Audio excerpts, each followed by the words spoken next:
क्या हो अगर तुम बचपन से ही काफी ज्यादा होशियार हो, काफी ज्यादा इंटेलिजेंट हो और फिर भी तुम्हारे साथ कोई भी नहीं रहता है और फिर तुमको एक अचानक से एक लड़की मिले जो कि काफी ज्यादा सुंदर हो और आप जब भी उससे बात करने के लिए जाएं आपका एक्सीडेंट हो जाए और इतनी बुरी हालत में भी होने के बाद अगर आप उस लड़के के पास जाकर उसको अपने दिल की फीलिंग बता सको तो क्या होगा? क्या वो लड़की आपका प्रपोजल एक्सेप्ट करेगी या नहीं? कहानी की शुरुआत में हम इस लड़के को देखते हैं जो कि काफी ज्यादा बुरी हालत में एक रोड पे पड़ा होता है, जहाँ वो अपने मन में सोच रहा होता है कि मैंने कभी नहीं सोचा था मैं एक दिन मर भी जाऊंगा और मरना बहुत ही ज्यादा दर्दनाक होता है। और तभी वहाँ पर वही लड़की आ जाए और उससे कहने लग जाए कि तुम अभी मरने के लिए रेडी नहीं हो और कहती है कि तुम यहीं पे बैठो, मैं अभी एम्बुलेंस को बुलाने वाली हूँ। और तभी वो लड़का सोचने लगता है कि ऐसी मैंने एक सपना देखा था जिसमें एक एंजल मुझे आवाज दे रही होती है, लेकिन मैं उसकी बात पे ध्यान नहीं देता हूँ और मैं सो जाता हूँ। और वो अपने पास्ट के बारे में सोचने लगता है कि जब वो पैदा हुआ था तो उसके मम्मी पापा ने उसका नाम नासा रखा था, जिसमें सभी उसके नाम को लेकर उसको काफी ज्यादा चिढ़ाते रहते थे स्कूल में और कहते थे कि तुम्हें पता है नासा कौन है? नासा अमेरिका की एक स्पेस कंपनी का नाम है। और इसी वजह से मुझे काफी ज्यादा बुरा लगता था उस टाइम पे। और उसके बाद मैंने सोच लिया था कि मैं अब काफी ज्यादा पढ़ाई करूंगा और आगे बढ़ूंगा और जब भी मुझे कोई देखेगा तो सिर्फ रेस्पेक्ट की नजरों से, बाकी नहीं। तभी हमें थोड़ा आगे का दिखाया जाता है जिसमें उसकी टीचर उससे कह रही होती है कि तुम्हें स्कूबा यूनिवर्सिटी में जाना है, वहाँ पर जाना काफी ज्यादा मुश्किल हो सकता है। तभी नासा कहता है कि नहीं, मैं वहाँ पर जा सकता हूँ क्योंकि मैं काफी ज्यादा इंटेलिजेंट हूँ। और वो अपने आप को कुछ ज्यादा ही कॉन्फिडेंस में समझ रहा था। तभी उसकी मैम उसको समझाने लगती है कि बेटा वहाँ पर जाना काफी ज्यादा मुश्किल है। तभी नासा कहता है कि नहीं मैम, मैं वहाँ पर जा सकता हूँ, मेरे लिए बहुत आसान है। और वो एक रोड पे चलने लगता है और वो सोचता है कि उस यूनिवर्सिटी में जाना तो बहुत ही आसान है, उसके एंट्रेंस पेपर बहुत आसान है। तभी नासा चलते चलते एक लड़की को देखता है और वो सोचता है कि काफी ज्यादा सुंदर है और इसको मैंने तो यहाँ पर आज तक पहले कभी नहीं देखा है, ये मुझे पहले दिन देखी है और मैंने जितनी भी लड़कियों को देखा है उनसे काफी ज्यादा सुंदर है ये। तभी नासा उस लड़की से बात करने के लिए आगे बढ़ता है, लेकिन एकदम ट्रक आ जाता है और उसको ठोकर मार देता है और वो रोड पे गिर पड़ता है और भाई साहब उसकी बहुत ही ज्यादा हालत खराब हो जाती है और खून बहुत निकलने लगता है। और तभी वो सोचने लगता है कि मैंने आज तक ऐसा कुछ भी नहीं सोचा था कि मेरे साथ कुछ ऐसा भी हो सकता है। यही सोचता हुआ वो बेहोश होने लगता है। तभी उस लड़की को उसकी आवाज सुनाई देती है और वो उसके पास आ जाती है और उन दोनों को यहाँ पर देख के ट्रक वाला बाहर आता है और कहता है कि तुम दोनों यहाँ पर ठीक हो? तभी वो लड़की कहती है कि हाँ मैं तो ठीक हूँ, पर इसकी हालत बहुत ज्यादा खराब है, इसको हॉस्पिटल ले जाना पड़ेगा। तभी वो ट्रक ड्राइवर कहता है कि तुम्हारे भी तो चोट आई है क्योंकि तुम भी तो बीच में आ गई थी उसको बचाने के लिए। तभी वो लड़का उसको देख के कुछ बोलने की कोशिश करता है, लेकिन वो लड़की कहती है कि तुम्हें शांत रहना चाहिए, तुम अभी मत बोलो, तुम्हारी हालत बहुत खराब है। और वो लड़की कहती है कि तुम्हें थैंक्स बोलने की कोई जरूरत नहीं है और हाँ ये भी भूल जाना कि हम कभी मिले भी थे। तभी वो लड़की वहां से जाने लगती है और अभी नासा अपने मन में सोचने लगता है कि वो लड़की जब जा रही थी तो उसके सामने जो चांद था ना, बिल्कुल ऐसा लग रहा था जैसे कि वो लड़की चांद की प्रिंसेस हो। और वो एक स्टोरी को सोचने लगता है जहाँ पर दो कपल होते हैं लेकिन वो कभी भी मिल नहीं पाते हैं और वो जो लड़की होती है ना वो चांद पर चली जाती है और वहाँ की प्रिंसेस बन जाती है और उसके मम्मी पापा भी उसके साथ कुछ भी नहीं कर पाते हैं। तभी वो ट्रक ड्राइवर एम्बुलेंस को फोन करने लगता है और तभी वो नासा पीछे से खड़ा हो जाता है और उसके पास आके बोलने लगता है कि वो लड़की आखिर कहाँ गई। ट्रक ड्राइवर उसको देख के एकदम चौंक जाता है और कहता है कि तुम बेहोश हो जाओ। तभी नासा उस पर चिल्लाने लगता है और कहता है कि तुम्हें मेरे बारे में सोचने की कोई जरूरत नहीं है, तुम मुझे बस इतना बताओ वो लड़की कहाँ पर जाएगी। तभी वो ड्राइवर पूछता है कि तुम्हें उस लड़की के काम क्या है, तुम मुझे बताओ। तभी वो कहता है कि काम कुछ भी नहीं है, वो लड़की काफी ज्यादा क्यूट है। और ये कह के वो वहाँ से भागने लगता है और उसके पास जाने के लिए। तभी नासा उसको ढूंढते ढूंढते काफी ज्यादा आगे आ जाता है और उसको वो लड़की वहाँ पर दिख भी जाती है और वो उसके पास जाके कहता है कि तुम्हारा बहुत बहुत शुक्रिया मेरी जान बचाने के लिए, और तुम वहाँ पर छोड़ के मुझे क्यों चली गई थी। तभी वो अपना इंट्रोडक्शन देते हुए कहता है कि मेरा नाम नासा है और वो कहता है कि बताओ तुम मुझसे दूर क्यों हो गई थी। और उसके बाद में वो लड़की उसको अपने बगल में बैठाती है और कहती है कि चुपचाप यहाँ पर बैठ जाओ और वो एक कपड़े से उसके खून को पहुँचने लगती है।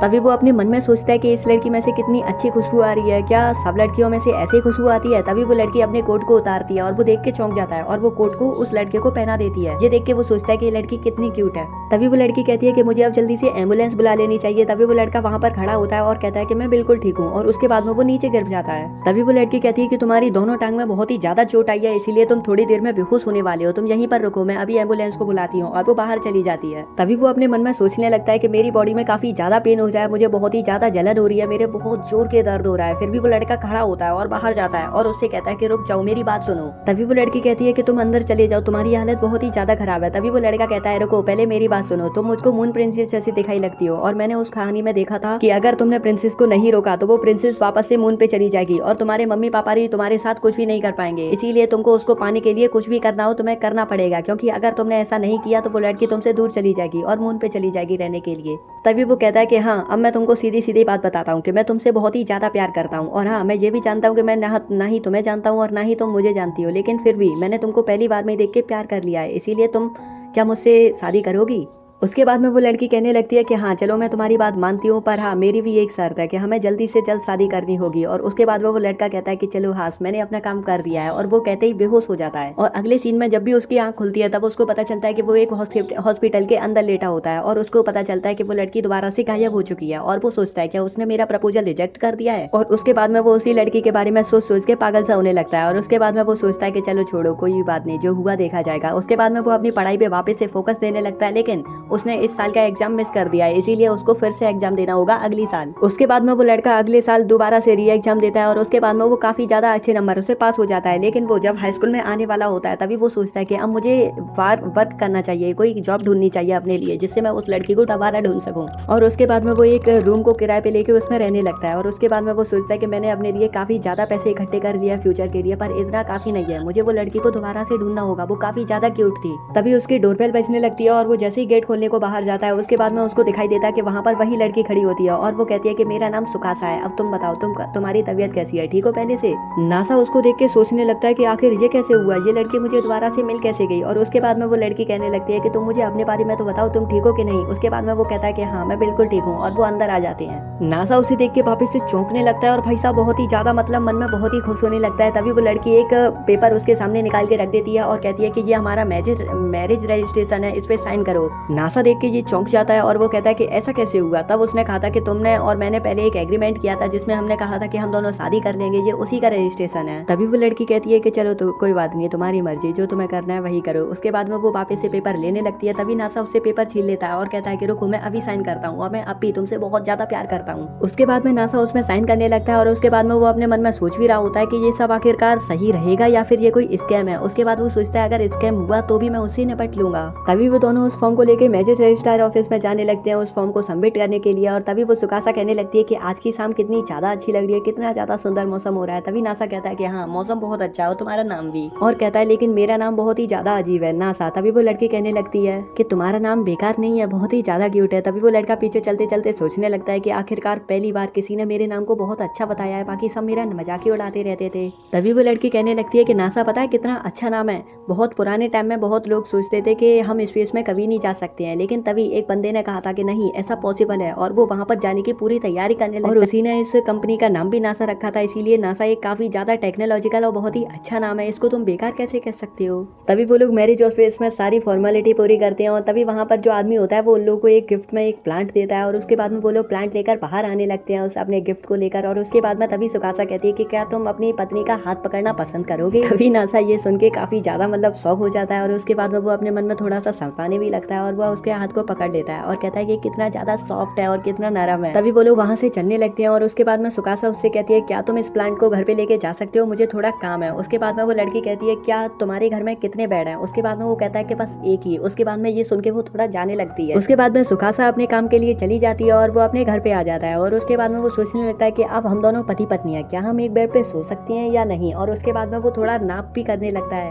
वो सोचता है कि अगर उसको 40 सेंटीमीटर लगेगा तो मुझे 42 सेंटीमीटर लगेगा, ऐसे ही कुछ कैलकुलेशन करने लगता है अपने दिमाग में ही। और उसके बाद में वो सोचने लगता है कि मैं शायद एक नया बेड ऑर्डर कर लूं। और उसके बाद में वो सोचता है कि नहीं इसमें काफी ज्यादा टाइम लग जाएगा। और उसके बाद में वो सोचने लगता है कि अगर हम ऐसे सोएंगे तो हमारे बीच में 5 सेंटीमीटर का गैप हो जाएगा, और अगर हम इस तरह से सोएंगे तो काफी ज्यादा ठीक रहेगा। मतलब ऐसी बातें सोचने लगता है। और तभी भाई साहब सुकासा अंदर भी आ जाती है और कहती है कि नहीं मैं इसके लिए अभी भी कंफर्टेबल हूँ नहीं, तो मैं नीचे सो जाऊंगी। और उसके बाद में वो कहती है कि तुम्हारा दरवाजा खुला था, मैं अंदर आ गई, सॉरी।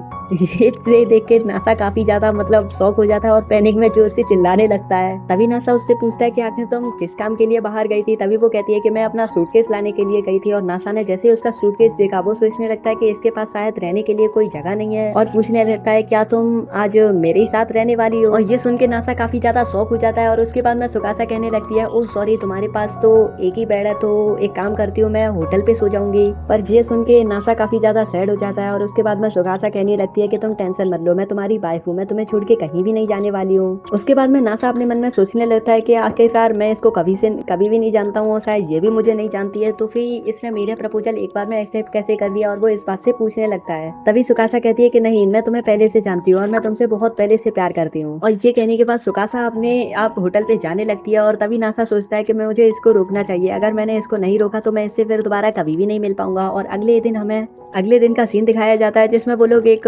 मतलब शॉप में आए हुए होते हैं और जहाँ पर वो लोग एक मैट्रेस देख रहे होते हैं। और तभी वो सुकासा से कहता है कि तुम्हें जो भी चाहिए तुम यहाँ पर से ले सकती हो, मेरे पास बहुत पैसा है। तो उसके बाद सुकासा कहती है कि अच्छा, तो ये मैं अपने पति का दिया हुआ अपना पहला गिफ्ट मान सकती हूँ।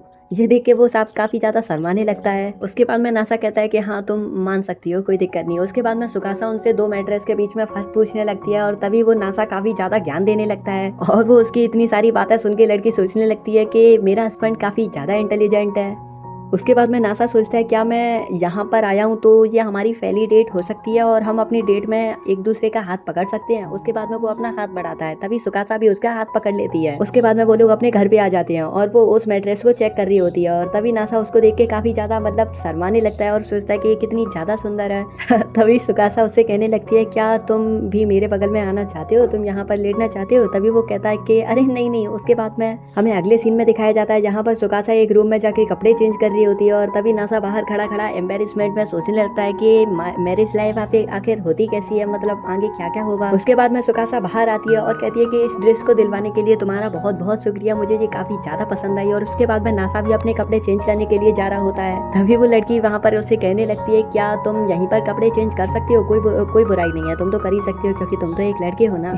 ये सुन के वो काफी ज्यादा शर्माने लगता है और सोचने लगता है कि आखिर अब मैं क्या करूँ।